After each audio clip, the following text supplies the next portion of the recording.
back. I just have one item for all of you at the top, and let me say too, we'll try to keep this very short, which should be easy given it's a holiday.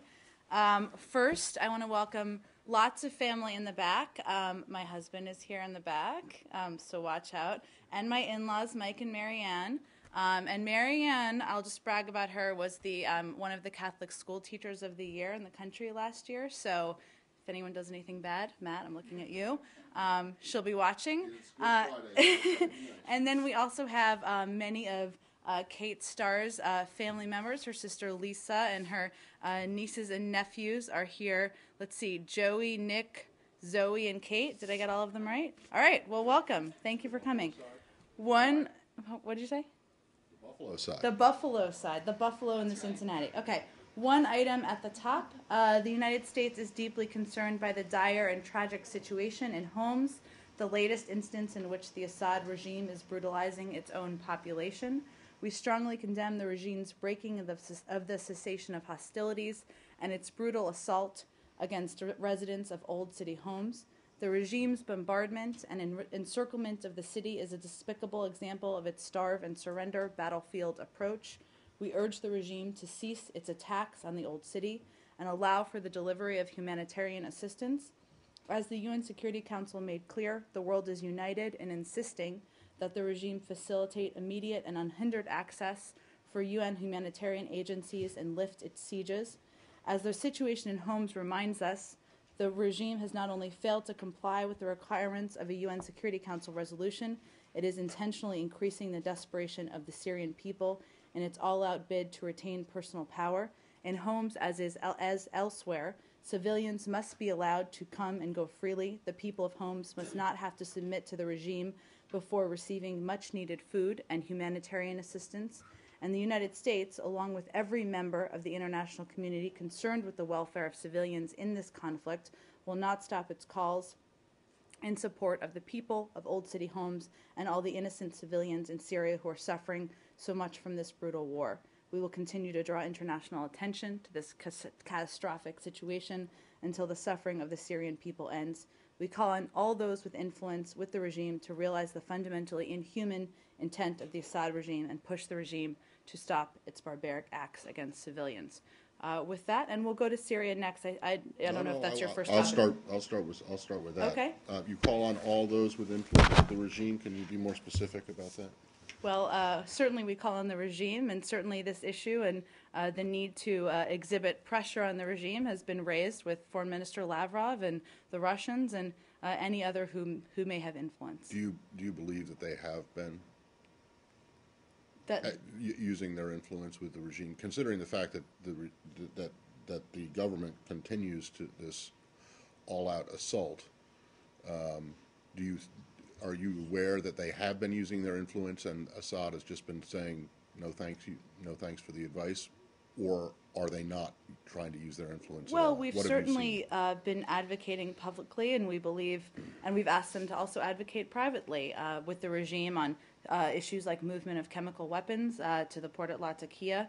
I can't speak for whether they have been or whether it's influential. Clearly, more needs to be done, and we'll continue to raise it publicly and privately. Right, but okay. So, did the situation in Homs come up yesterday at all in Geneva with the Secretary and Foreign Minister Lavrov, or was that mainly Ukraine? But surely it came up with Brahimi, yes. Certainly, the discussion with Brahimi covered a range of topics. It was unfortunately a brief meeting because we had to depart, but they did talk about the humanitarian situation on the ground, naturally. With Foreign Minister Lavrov, it was really, the discussion was focused on Ukraine, but they have talked about Syria in recent weeks. All right, well, but you do believe that the Russians could do more, the Russians and maybe the Iranians as well, could do more to exert influence on Assad to stop this kind of behavior. Yes, the situation on the ground is catastrophic, and we have remaining concerns about the humanitarian situation, and all those who have influence should exert that. I have Ukraine questions. Syria, go ahead. Yes. Do you know if Mr. Brahimi is going to take any new initiative, or did he tell the secretary if he's going to travel to the region? Or? Well, he did meet, the Secretary did meet with Joint Special Representative Brahimi yesterday. Unfortunately, as I mentioned, it was a brief meeting because the Quad meeting ran a little bit late. They discussed the path forward. Quite late, a couple of hours late, but it was productive, as we all saw. They did discuss the path forward, but I'm not going to speak for Mr. Brahimi. Our special envoy, Daniel Rubenstein, is traveling around the region, as I believe Marie announced yesterday. He also met with Joint Special Representative Brahimi yesterday, so they'll continue to have that discussion. Do you expect Mr. Brahimi to resign from his position? I'm not going to speak to what his plans are. I'll let him speak to that. Obviously, he's served in a difficult role, but we'll let him speak to his future plans. Thank you. Should we go to Ukraine? Sure. First of all, I mean, what is changing that make you think that now it's catastrophic? It was not catastrophic a week ago or something? I think we've long said that the humanitarian situation on the ground is incredibly concerning. It's catastrophic. Food and medical supplies should not be used as a weapon, or taking them away shouldn't be used as a weapon. And this is something we just wanted to voice our strong concerns about publicly. And now when you mentioned the special envoy message or the mission, whatever you can call it, is it now just to focus on the humanitarian? There is no any political solution? No, not at all. The humanitarian concerns and the situation on the ground has been a long-standing concern of ours, and we feel more needs to be done. The regime has the ability to let convoys through, let aid and assistance through, and that's something we will continue to raise and continue to call on others to put pressure on the regime. But part of the discussion the Secretary had with Joint Special Representative Brahimi yesterday was about the political path forward, and Daniel Rubenstein will be traveling in the region. He will travel to Saudi Arabia, the UAE, and Qatar, and he'll also stop in London before returning to the United States. And the big focus of those conversations is on the political path forward. So we'll see how he comes out on the end. So just like within the last 2 or 3 weeks, we are not mentioning anything related to this other partners, quote unquote, not the Gulf countries, which is like, for me, the political solution has to be either Russia or Iran in the process of finding a political solution of Syria. Is there anything going on through them or by them or for them or whatever? Well, again, I think Joint Special Representative Brahimi and his team have continued to engage on those issues. The Secretary has spoken with Foreign Minister Lavrov about ongoing concerns about the situation on the ground in Syria, so that will continue. But clearly, our special envoy has a busy and active schedule over the coming days, and he'll continue those consultations in the weeks ahead. Ukraine? Yeah, a couple questions that go back to the Geneva statement from yesterday. Just run down them in order that they appear in the statement. The first one is the second paragraph, which talks about the anti-Semitism. I'm wondering if you have figured out anything more about the origin, seriousness of this leaflet in Donetsk. I don't have anything new to report.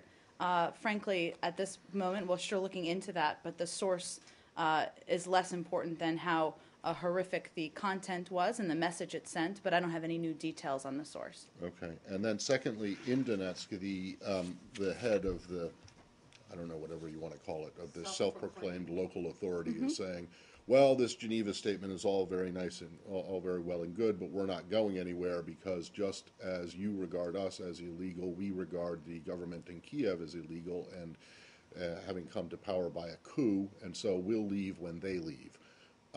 What's your reaction to that? Well, we absolutely reject the comments by the Donetsk separatists that the evacuation of their forces is contingent upon Maidan activities ending their legal and peaceful protests. You know where we stand on the legitimacy of the government of Ukraine. You know where we stand on these claims that there was a coup, which we completely disagree with. There's no parallel whatsoever between the armed and illegal seizures of government buildings, streets, and public spaces in eastern Ukraine, which are clearly covered by the accord from yesterday, and the legal and peaceful protests. And furthermore, I think it's clear to the international community, and the Secretary and the President have made clear that we see a strong connection with Russia here. That's why they were an important partner in the diplomatic discussion yesterday. They have a responsibility to take steps to call on the separatists to evacuate. It seems like the agreement kind of equates the Ukrainian government and these these separatists, when you call on all sides to kind of de-escalate. So it seems as if, they're both you're talking of them as equal parties, and it doesn't necessarily address the agreement doesn't necessarily in writing represent Russia's role. Well, that's not how we view the agreement, and Foreign Minister Lavrov was there yesterday because of the role Russia has played and can continue to Yes, play but in is that evident in de-escalating. the agreement, though? Well, it's evident in what will be required for implementation of the agreement, and Foreign Minister Lavrov was a party to the discussions and to the accord yesterday, and so it's clear to everyone what steps Russia will need to take in order to de-escalate the situation, and we will see. We will test the proposition of diplomacy over the coming days. It doesn't say anything about Russia moving its troops back, Russia moving its troops from Crimea. I mean, Russia's role in Ukraine, I know you have stated it, and Russia was a party to the talks, but it doesn't really spell out that Russia really has a serious I responsibility. would disagree with that, Elise. Yes, you're right that these initial steps of what will be, these are initial steps of what will be, our hope is, a broader de-escalation process. And we expect, as the situation de-escalates, the constitutional reform process unfolds, and the rights of all Ukrainians are ensured, Russia will begin to respond on troop numbers. We're going to test over the coming days whether this accord sticks, whether it will be implemented. And I think the clear answer to your question of what's Russia's engagement is if they do not play a role here, if they do not take steps they need to take, there will be consequences, and there will be consequences certainly for Russia. But just to Matt's point, that the kind of leader of these uprising in Donetsk in particular is saying, look, Russia didn't sign this agreement on our behalf. So can you really, and they're saying that they're not going to implement it.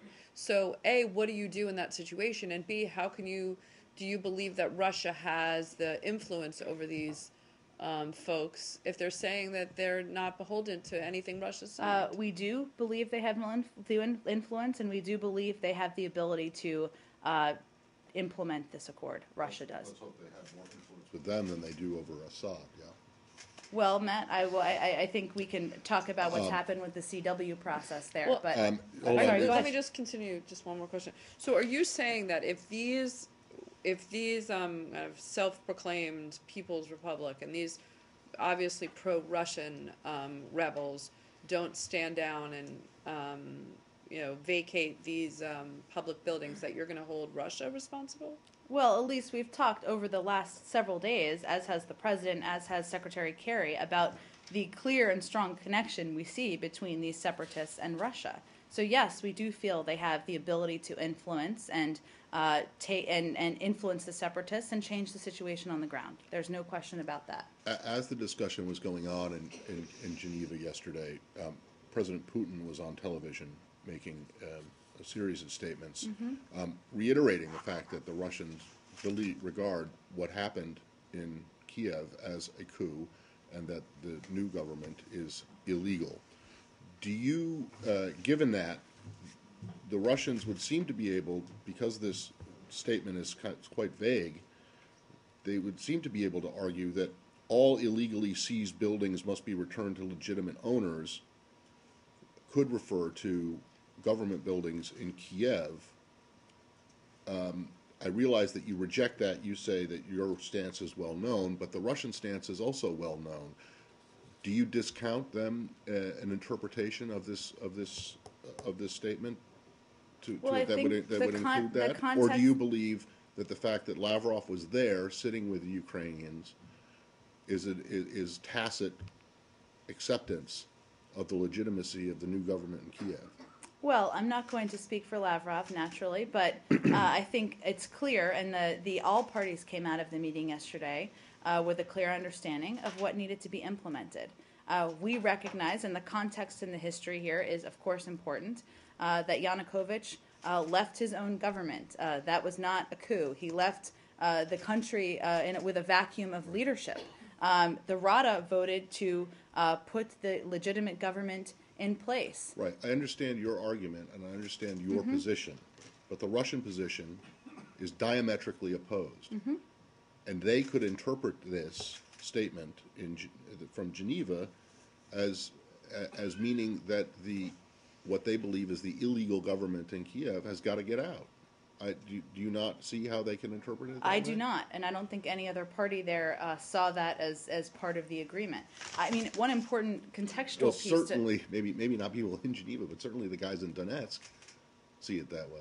Well, I think what's clear here, Matt, is the parties yesterday know what steps need to be implemented. The OSCE will be leading the process of implementing these steps over the coming days, working closely with the government of Ukraine. We will know and we will see if they take the necessary steps. If they don't, there will be consequences for their inaction. Yeah, Ukraine? You mentioned that the OSCE is going to follow the mechanism or whatever the process itself.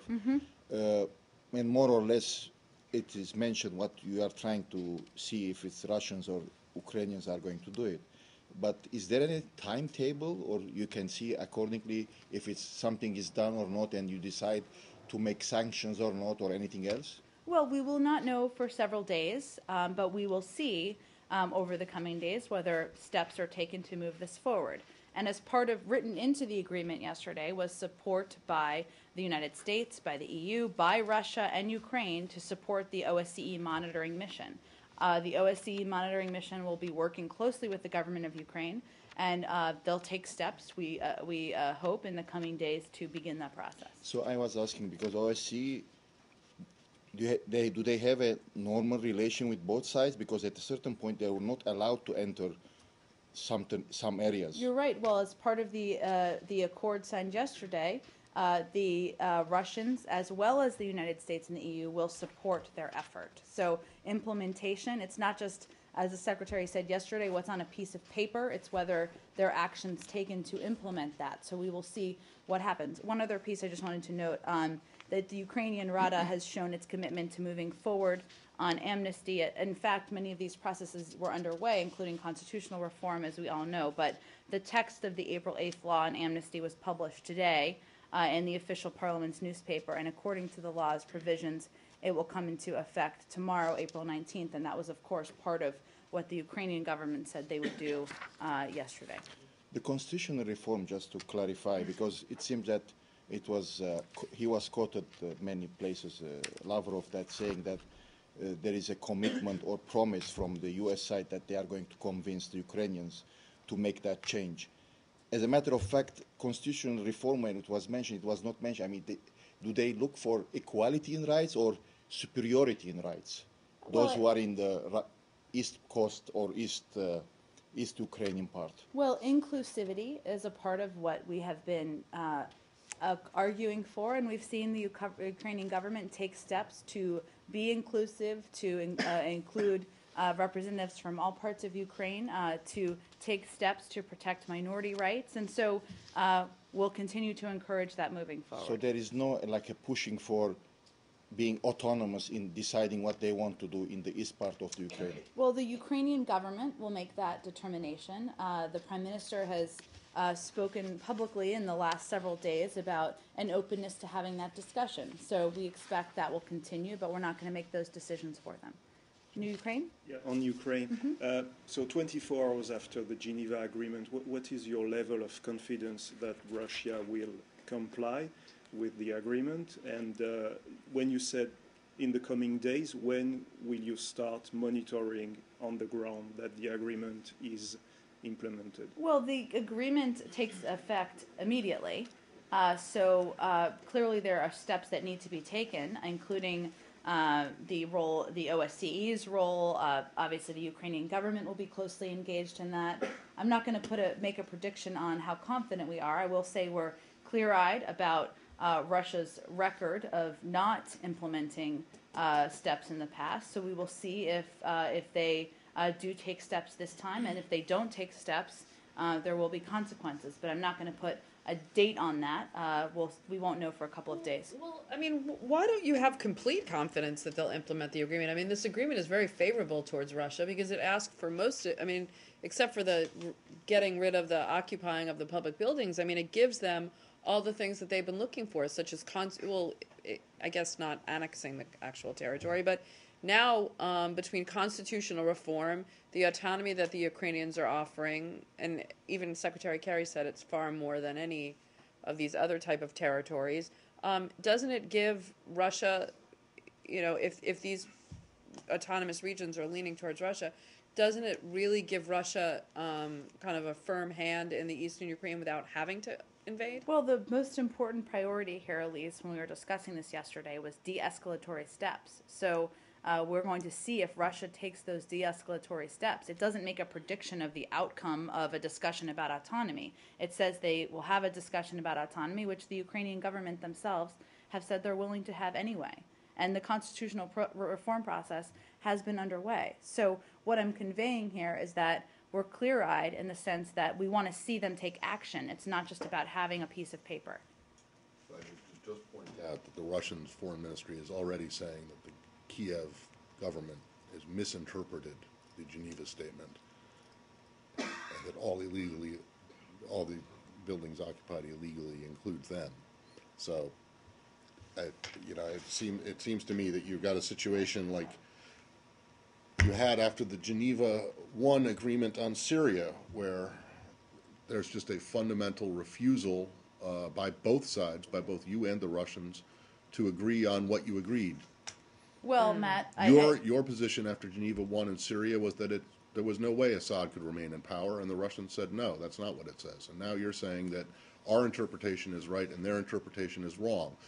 All that is, one side might be right or might be wrong, but the problem is that it's never going to get implemented as long as you don't have a fundamental agreement on what you actually agreed Matt, to. I think there are clear steps that the OSCE-led mission will be implementing, and that is moving out of these buildings, disarming irregulars. We support that, certainly. We're going to see if they take those steps. At no point have we agreed, or would we agree, that the legitimate government of Ukraine it would be impacted by this in the way that suggests. If that's what the Russian interpretation is, and that's all they're willing to address, then there'll be consequences, and we'll keep preparing those on our side. Ukraine? Okay, go ahead.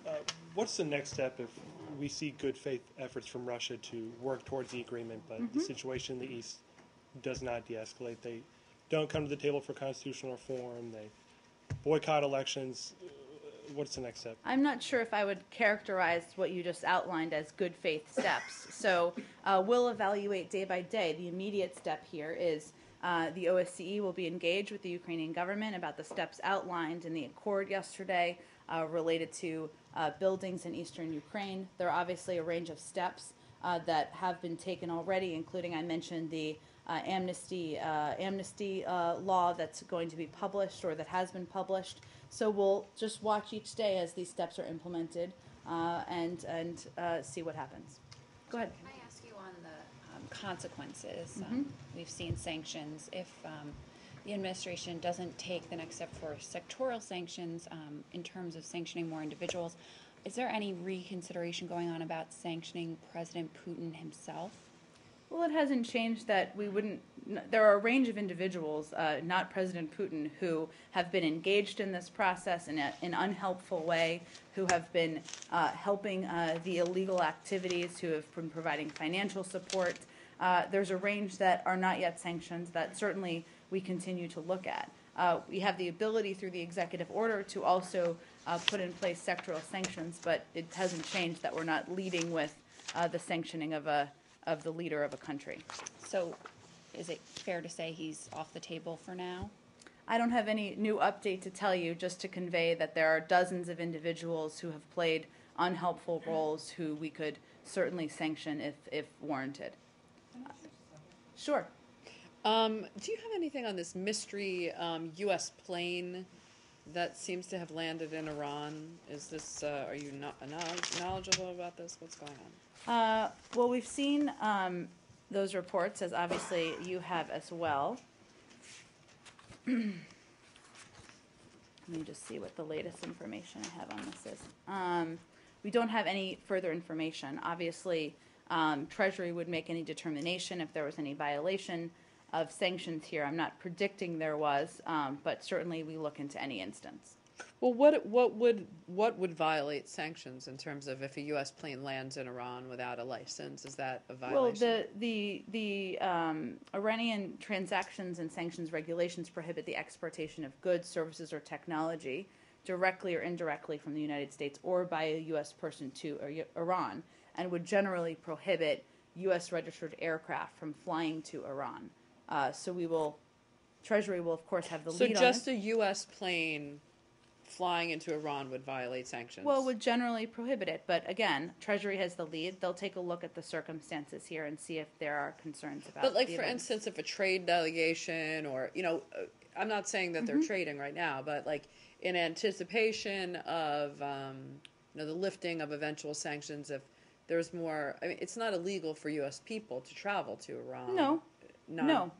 That's why there's a lot of nuance and a lot of different questions here, and all of your questions are good questions. It's just that we look at every circumstance differently. The Department of Treasury will look at this and see if there's any concern here. When you say generally prohibited from flying to Iran, does that mean that means that if one wanted to fly a U.S. registered plane to Iran, one could apply, or one could ask for permission to do so, and it might be granted, correct? Well, there may be a process in place. I'm not familiar with those details. But And does that apply to flying Iranian airspace as well, or just landing in Iranian territory? I don't have that level of detail, Matt. Okay. Do we have a new topic? New topic. Okay. Algeria. Algeria. The Minister of Interior announced the preliminary results and declared the winning of President Bouteflika, and the main opponent rejecting this and say it wasn't just or something like that. Well, I'm not sure. So have they had their press conference? I hadn't seen it yet as we came down. The They Minister did. of Interior. They did. Okay. Well, we've seen these reports. Naturally, we leave it to the government of Algeria. We, of course, look for any allegations of fraud to be investigated. In any case, as we do around the world, we've not seen the reports of the international observers. I'd basically refer you to the government of Algeria at this point and their specific announcements. Did you get any reports from the embassy there, or any, Well, assessment of how no U.S.-based organizations monitored the election, and the U.S. Embassy staff did not have formal observer status, so I don't have any other additional updates for you. Thank you. I'm getting the hook almost to take my lovely in-laws to lunch, but let's do a couple. Go ahead. Yeah, I have one on the ferry in South Korea. Okay. Can you outline any specific support that the U.S. is offering in the search and recovery efforts there? I know that Marie said yesterday that the 7th Fleet is in position to offer assistance, but is there any active participation going on? Well, the 7th Fleet is assisting with the search and rescue effort. The U.S. Bonhomme Richard, did I pronounce it correctly? All right. Has been assigned a search area 5 to 15 nautical miles from the shipwreck site. 2 MH-60 Seahawk helicopters are conducting search and rescue operations within the assigned search area, and the U.S. and South Korea will exchange liaison officers to facilitate communications for the search operation. So we are assisting, and we're ready to provide further assistance as needed. Thank you. Thank you. All right, so I've got a couple on one issue and one very Okay. brief one. First, very brief one, which is not what you're expecting. This is about Japan announcing that it's going to start whaling again. Oh. Do you have any reaction to that? I have not seen. Particularly as they were just ordered by the ICJ to stop whaling in the Antarctic. This announcement today suggests they're going to resume, maybe not this year, but the next year, while that case is still. Sure, I had not seen those comments.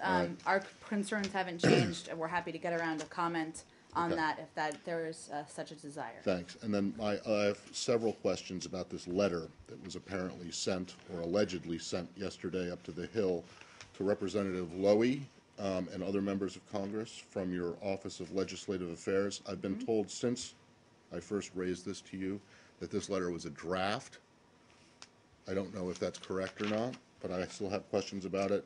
The first question being, it's dated and signed by the Assistant Secretary. When do drafts get dated and signed? I don't have that level of detail. I'm happy to check on that, obviously. All right. I'm aware of the letter. but- Okay. The letter raises a bunch of questions about, one, about visa about visas for Israelis. And I don't know if you can answer these, but I'd like to get them out there so that they can be answered.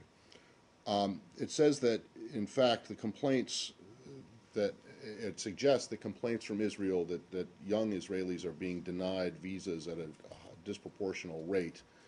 These are people from 21 to 26 years old, may have some basis in fact. It says that the rejection rates have doubled from 16% to 32% from 2009 to 2013. One, I'm wondering if you can say how this compares to visa rejection rates from other countries. Has any other country seen a spike like that? Well, I'm not going to get into specific countries, and I believe most of that information is available, but I can say that disparity is typical worldwide because younger applicants are less likely than their elders to be able to demonstrate the strong ties needed to qualify for non-immigrant status under U.S. immigration law. So that is something that those statistics that we've seen in other countries as well. Okay. The letter then goes on to say that Israel is one of that it's a misperception that there's some intent to keep for such a for the denial rate to go high. It also notes that the actual approval rate is 68%, which is actually quite high. But it says it's a misperception that you're trying to keep a young that young Israelis are unwelcome in the United States. It says Israel is one of our closest friends and allies, and while that is undoubtedly true, Israel is not actually a treaty ally of the United States. In other words, the United States is not treaty obligated to come to Israel's defense, nor is Israel treaty obligated to come to U.S. defense.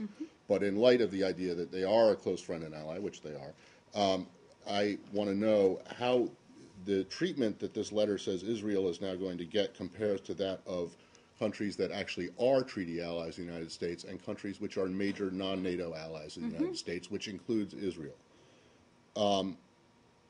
One, it says that there's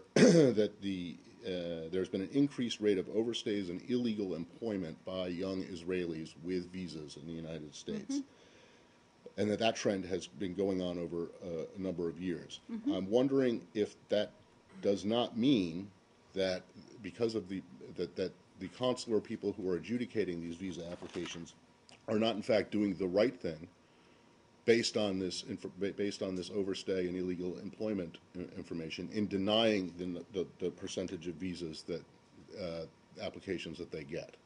Well, as you know, visas are obviously adjudicated on a case-by-case basis, and applicants in that process are required to tell the truth on their application and during their interview about the purpose of their travel as well as their length of stay. So if embassies and consulates begin to notice that applicants are violating the terms of their visa, they will more closely scrutinize all applicants to ensure that the applicants are qualified for the visa under U.S. law. And now, all that being said, you don't want the fact that that's being looked at to impact individuals who have met every requirement to meet the requirements. Is there any evidence, does this letter suggest that your initial review of this has uncovered any evidence that Israeli applicants, young Israeli visa applicants, have been improperly denied visas?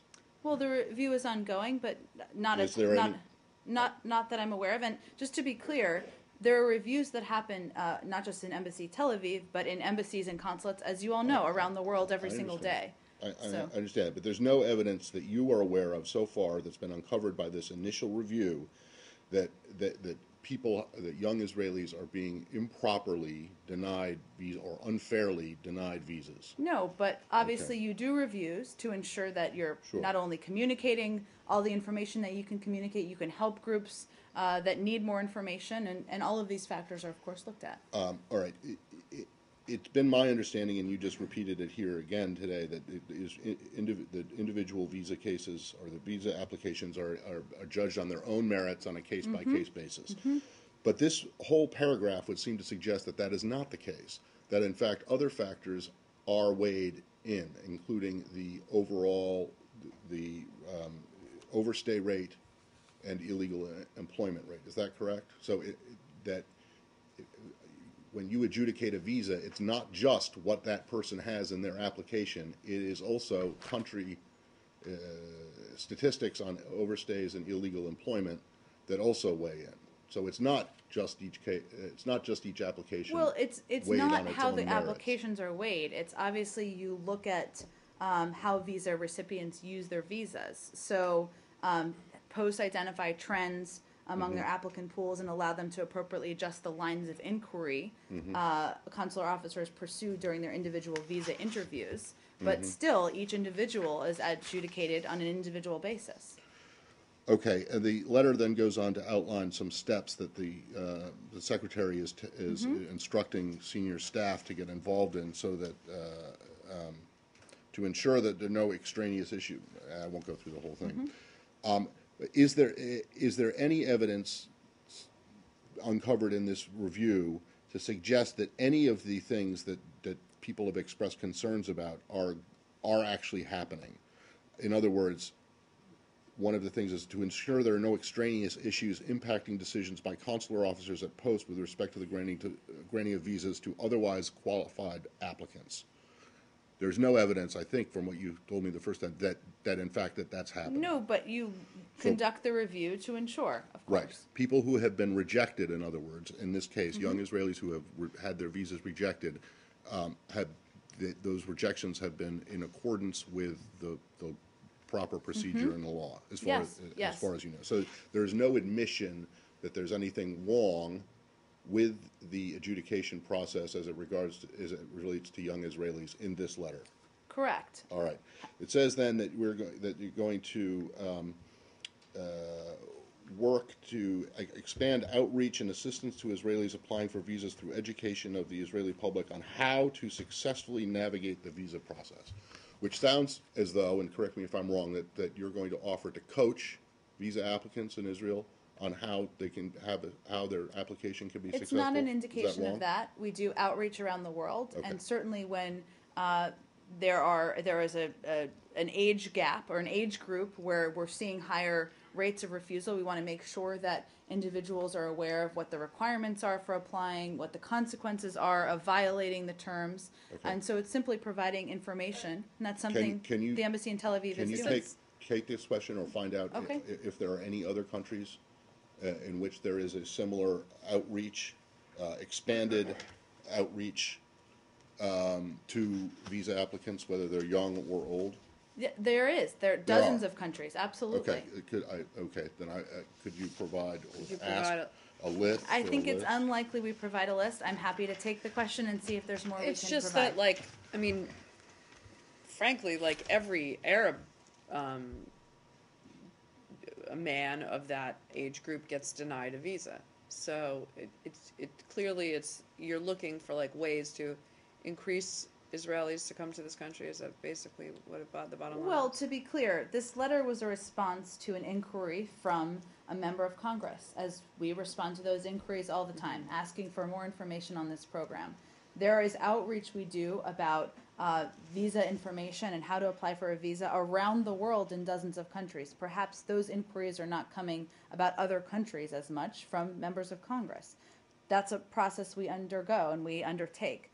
When there's a high rate of application, when countries have applied for a visa waiver program, when we do work with them closely, oftentimes you do work with them to see what's happening with the percentages and why. But it's not different from what we're doing in other countries. This is simply a letter responding to a specific inquiry. So are you saying that this letter is actually the letter? It's not a draft? I'd have to check on that level of detail for you. Okay. One of the other things in here is that it says that finally, and perhaps in the long term, most importantly, the State Department together with DHS is going to create a joint U.S.-Israeli working group to help Israel move toward eligibility for the visa waiver program, including through reduction of the overall refusal rate. I've got a couple questions just about this. Back on March 21st, you said that Israel is currently ineligible for the visa waiver program for a number of reasons. One is the overstay, one is the illegal employment, what we've just been going through, but also, most importantly, you said most basically, they are ineligible because of the lack of reciprocity for U.S. citizens, particularly U.S. citizens of Palestinian or Arab origin. This working group is designed to do what? None of that criteria has changed. if those pieces don't change, whether it's the tourist visa refusal rate or other requirements to meet the visa waiver program requirements, they won't be a member of the visa waiver program. So- This is a process of working with countries to see if those statistics, if those pieces can be improved, that we also do with a range of countries who have applied for the visa waiver program where there's a high rate of application. But is it the case, or is it not the case that reciprocity will remain until Israel shows or demonstrates reciprocity with all American citizens, that they will be ineligible for the visa waiver program? that or is- is that something that this working group is going to try to work to ease The requirements drop have not changed. the reciprocity requirement? No, the requirements have not changed. The Department of Homeland Security and the Department of State both remain concerned with reciprocal visa-free travel privileges for U.S. citizens due to the unequal treatment that Palestinian Americans and other Arab Americans receive at Israel's borders and checkpoints. And reciprocity is the most basic condition of the visa waiver program. That hasn't changed. And will remain. That's right. So that'll be remain part so. of the discussions of the working group. Correct. How to address these issues, how they can improve Right. the conditions But- to meet the requirement. Okay, but it's an improvement in their conditions, not an easing Correct. of the U.S. Yes, criteria. yes, absolutely. Okay. Are you aware of any other working groups, similar working groups for countries, particularly countries that are in the so-called roadmap to the visa waiver program? Well, I'm not going to give you specific countries, but yes, we do work with other countries who have applied for the visa waiver program, who have a high rate of application, about why they aren't meeting the requirements and how they can take steps forward to meet those Okay, requirements. in this kind of working group setting. I'm aware of one. I'm not sure if Perhaps it's there's called others. the same thing, but Well, there's one with Brazil. It was started in 2012. I'm sure you're aware of that. But I don't believe that there are several other countries, Argentina, Bulgaria, Cyprus, Poland, Romania, Turkey, and Uruguay, which are all in this so-called roadmap category, countries that have expressed, Israel is among them, countries that have expressed interest in getting into it. The only other working group that I've been able to uncover, similar to this one that you're starting with Israel, is for Brazil. What's interesting about this to me is because several of the countries that are on the roadmap are NATO members.